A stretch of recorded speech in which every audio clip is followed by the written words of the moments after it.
Hi everyone, welcome back to Bible in a Year. My name is Natalie and today we are on day 145. I am so happy that you're here today and I hope your day is going great. We are going to be starting the book of Deuteronomy, chapter 1, and then we'll read Isaiah chapter 31 and 32, then move into Matthew chapter 22, and then we're going to close out the day with Psalm chapter 87. They have us reading full chapters today. We're not breaking anything up. So let's get started. Deuteronomy chapter 1. This is the fifth book of Moses, commonly called Deuteronomy. These are the words which Moses spoke to all Israel beyond the Jordan in the wilderness, in the Arabah, opposite Suf, between Paran, Tephel, Laban, Hazeroth, and Dizahab. It is 11 days' journey from Horeb by the way of Mount Seir to Kadesh Barnea. In the 14th year, in the 11th month, on the first day of the month, Moses spoke to the children of Israel according to all that Yahweh had given him in the commandment to them. After he had struck Sihon, the king of the Amorites, who lived in Heshbon, and Og, the king of Bashan, who lived in Ashtaroth at Edrei.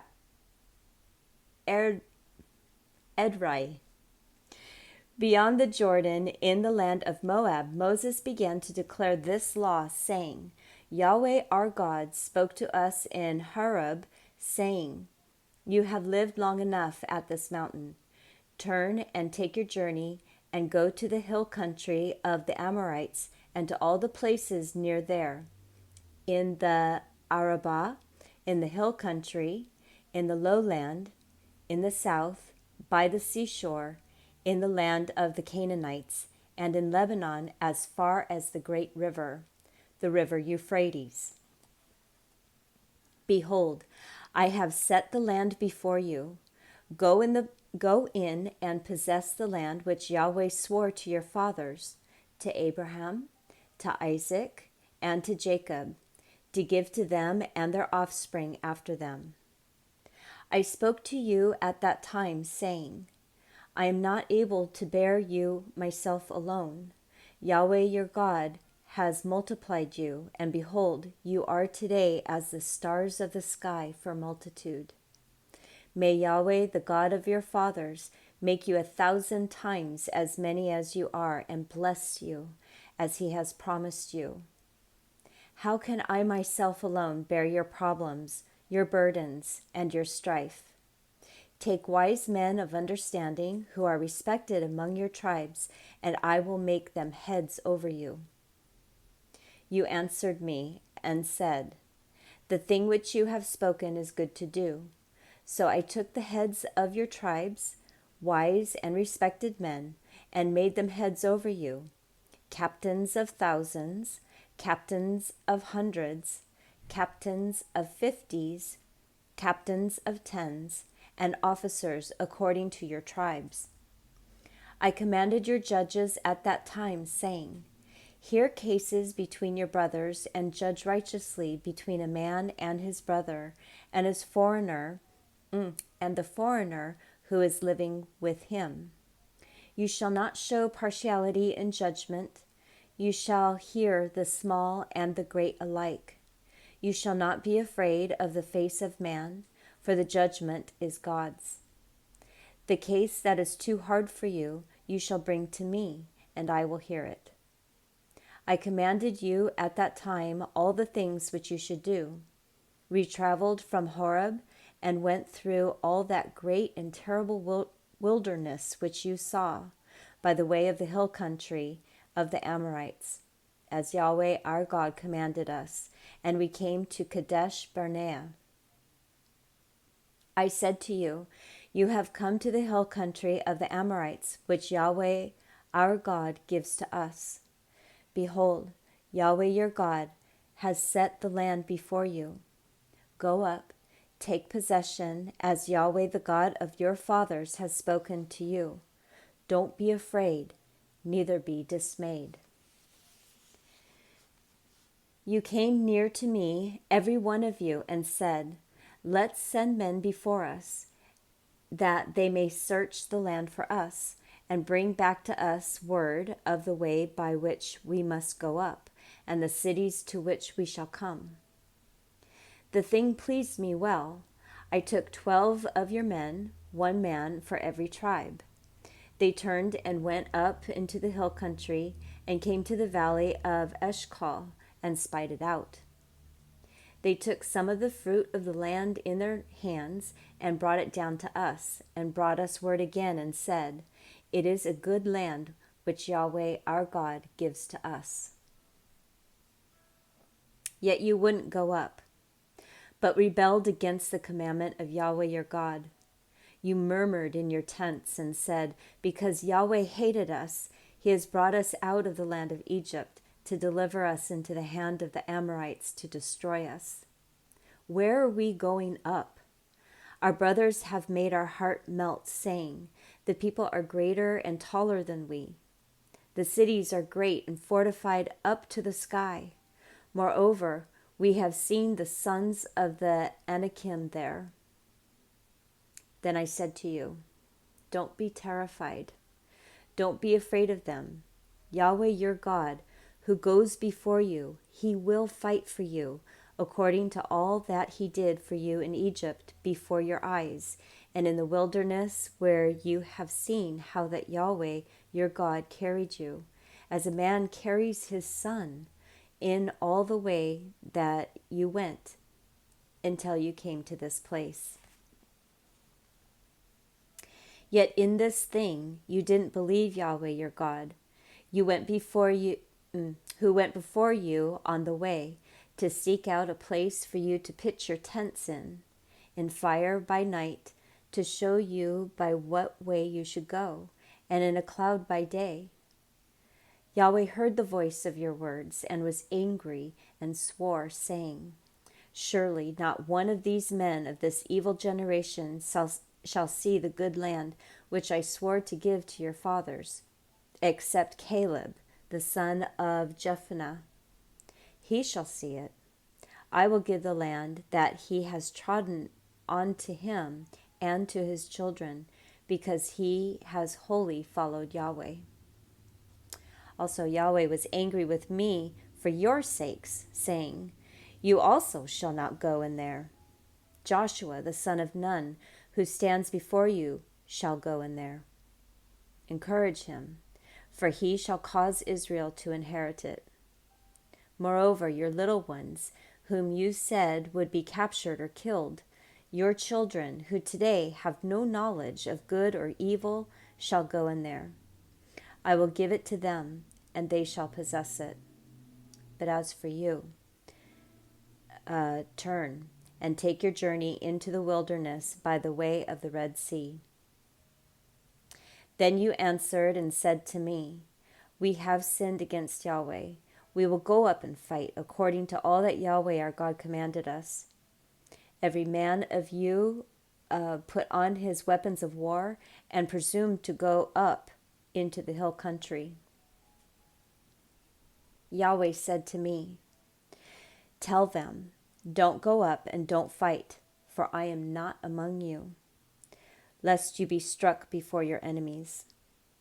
So I spoke to you, and you didn't listen, but you rebelled against the commandment of Yahweh, and were presumptuous, and went up into the hill country. The Amorites who lived in that hill country came out against you, and chased you as bees do, and beat you down in Seir, even to Hormah. You returned and wept before Yahweh, but Yahweh didn't listen to your voice, nor turn his ear to you. So you stayed in Kadesh many days, according to the days that you remained.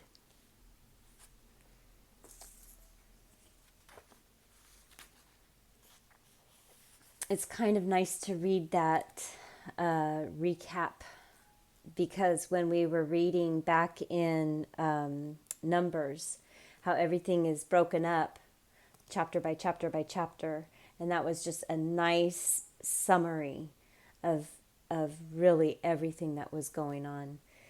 So Isaiah chapter 31 and 32.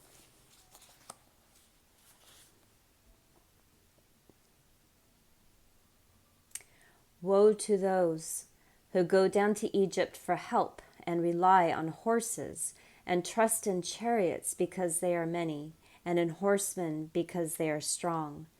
But they don't look to the Holy One of Israel, and they don't seek Yahweh. Yet he also is wise and will bring disaster, and will not call back his words, but will arise against the house of the evildoers and against the help of those who work iniquity. Now the Egyptians are men and not God, and their horses flesh and not spirit. When Yahweh stretches out his hand, both he who helps shall stumble, and he who is helped shall fall, and they all shall be consumed together. For Yahweh says to me, as the lion and the young lion growling over his prey, if a multitude of shepherds is called together against him, will not be dismayed at their voice, nor abase himself for their noise. So Yahweh of armies will come down to fight on Mount Zion and on its heights. As birds hovering, so Yahweh of armies will protect Jerusalem. He will protect and deliver it. He will pass over and preserve it. Return to him from whom you have deeply revolted, children of Israel. For in that day every one shall cast away his idols of silver and his idols of gold, sin which your own hands have made for you. The Assyrian will fall by the sword, not of man, let me start that over. Verse 8. The Assyrian will fall by the sword, not of man, and the sword, not of mankind, shall devour him. He will flee from the sword, and his young men will become subject to forced labor. His rock will pass away by reason of terror, and his princes will be afraid of the banner, says Yahweh, whose fire is in Zion, and his furnace in Jerusalem. Chapter 32. Behold, a king shall reign in righteousness, and princes shall rule in justice. A man shall be as a hiding place from the wind, and a covert from the storm, as streams of water in a dry place, as the shade of a large rock in a weary land. The eye of those who see will not be dim, and the ears of those who hear will listen. The heart of the rash will understand knowledge, and the tongue of the stammerers will be ready to speak plainly. The fool will no longer be called noble, nor the scoundrel be highly respected. For the fool will speak folly, and his heart will work iniquity, to practice profanity, and to utter error against Yahweh, to make empty the soul of the hungry, and to cause the drink of the thirsty to fail. The ways of the scoundrel are evil. He desires wicked plans to destroy the humble with lying words, even when the needy speaks right. But the noble devises noble things, and he will continue in noble things. Rise up, you women who are at ease. Hear my voice. You careless daughters, give ear to my speech. For days beyond a year you will be troubled, you careless women, for the vintage will fail. The harvest won't come. Tremble, you women who are at ease. Be troubled, you careless ones. Strip yourselves, make yourselves naked, and put sackcloth on your waist. Beat your breasts for the pleasant fields, for the fruitful vine. Thorns and briars will come up on my people's land, yes, on all the houses of joy in the joyous city, for the palace will be forsaken, the populous city will be deserted. The hill and the watchtower will be for dens forever, a delight for wild donkeys, a pasture of flocks, until the Spirit is poured on us from on high, and the wilderness becomes a fruitful field, and the fruitful field is considered a forest.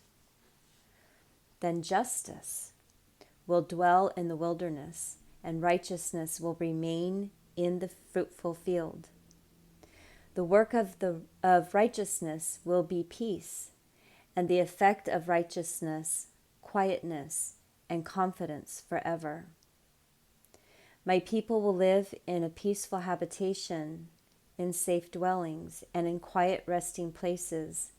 Though hail flattens the forest, and the city is leveled completely. Blessed are you who sow beside all waters, who send out the feet of the ox and the donkey. Wow. All right. Moving into Matthew 22.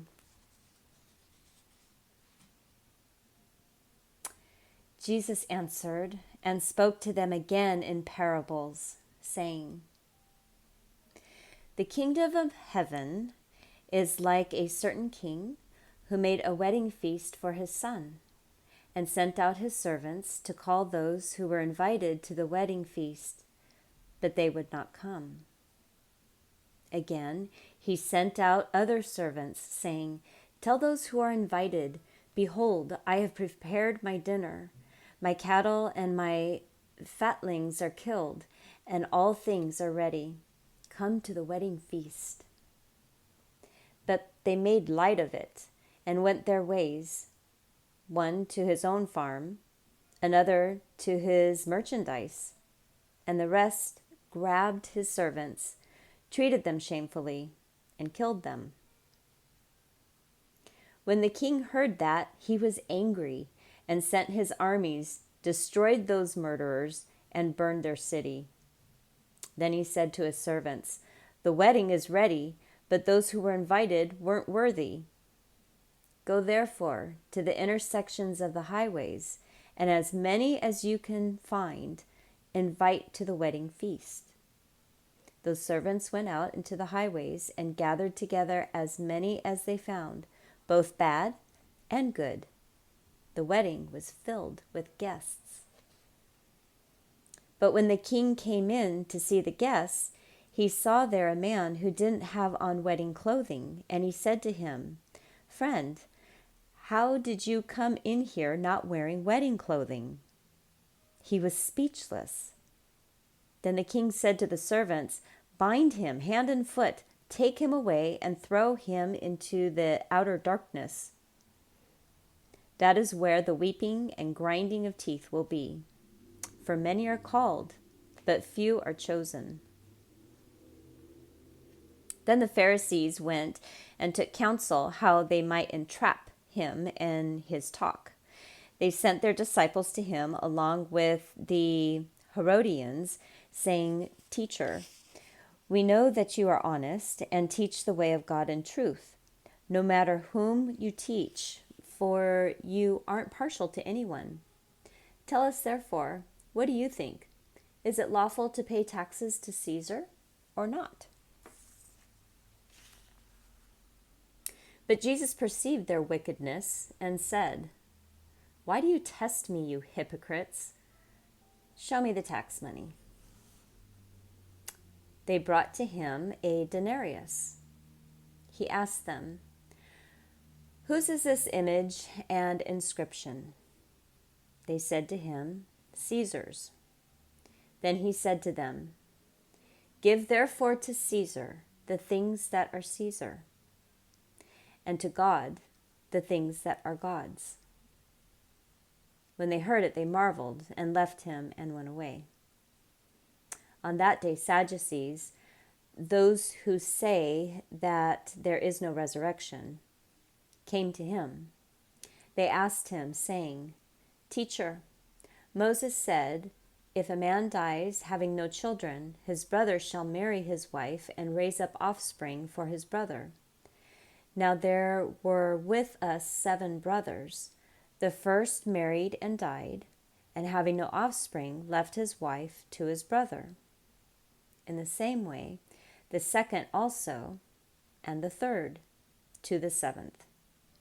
After them, all the women died. In the resurrection, therefore, whose wife will she be for the 7? For they all had her."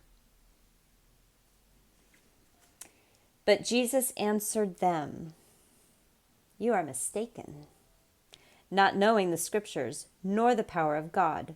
For in the resurrection they neither marry nor are given in marriage, but are like God's angels in heaven.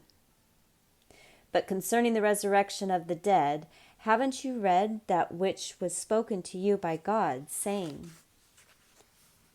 'I am the God of Abraham, and the God of Isaac, and the God of Jacob'? God is not the God of the dead, but of the living." When the multitudes heard it, they were astonished at his teaching. But the Pharisees, when they heard that he had silenced the Sadducees, gathered themselves together. One of them, a lawyer, asked him a question, testing him. "Teacher, which is the greatest commandment in the law?" Jesus said to him, "You shall love the Lord your God with all your heart, and with all your soul, and with all your mind. This is the first and great commandment. A second likewise is this: you shall love your neighbor as yourself. The whole law and the prophets depend on these 2 commandments." Now while the Pharisees were gathered together, Jesus asked them a question, saying, "What do you think of the Christ? Whose son is he?" They said to him, "Of David." He said to them, "How then does David in the Spirit call him Lord, saying, 'The Lord said to my Lord, sit on my right hand, until I make your enemies a footstool for your feet'? If then David calls him Lord, how is he his son?" No one was able to answer him a word.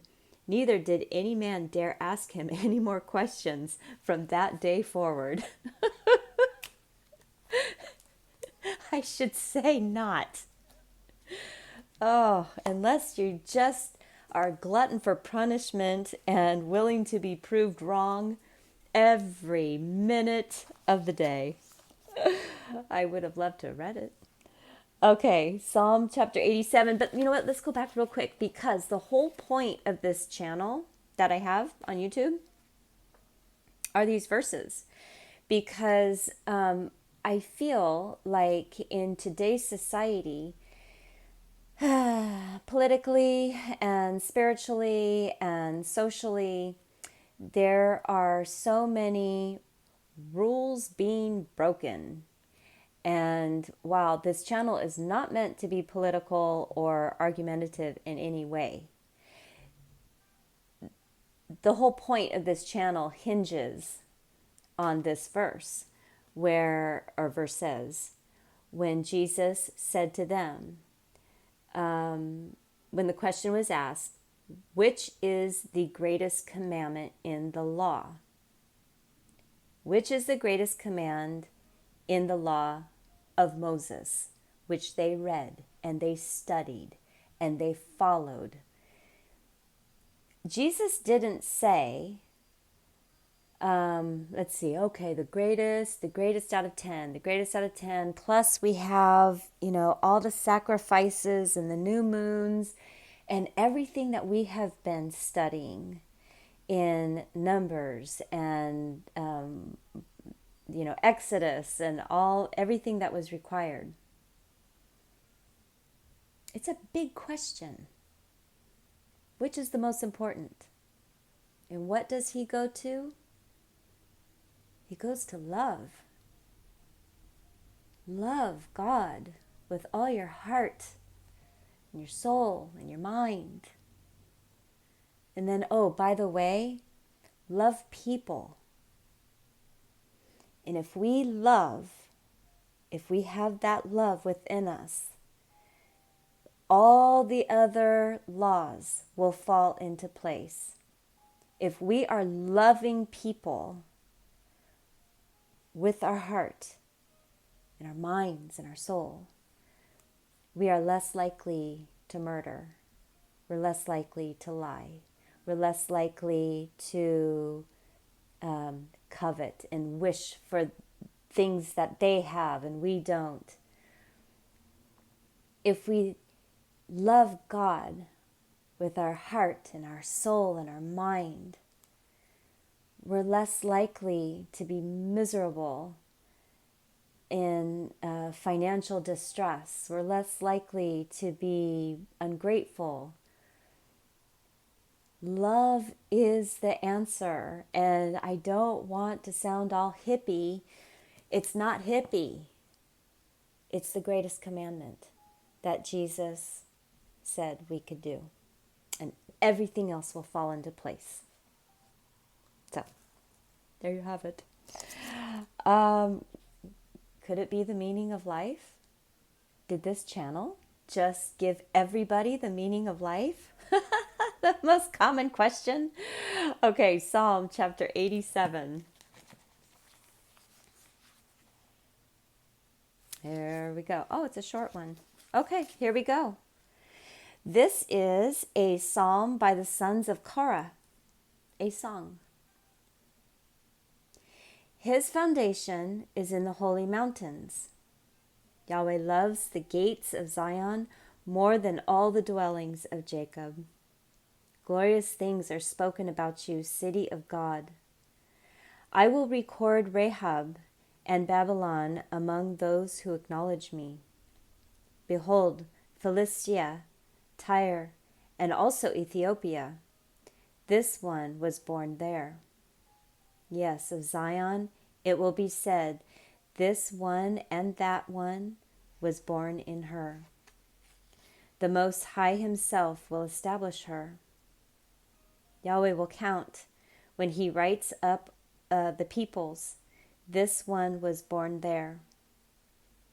Those who sing, as well as those who dance, say, all my springs are in you. Oh, it's beautiful.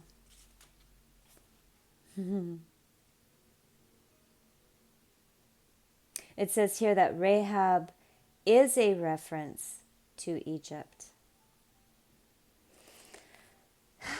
So that concludes our day 145. I'm so happy that you're here today. Thank you so much for joining me. And please come on back for tomorrow, which will be day 146.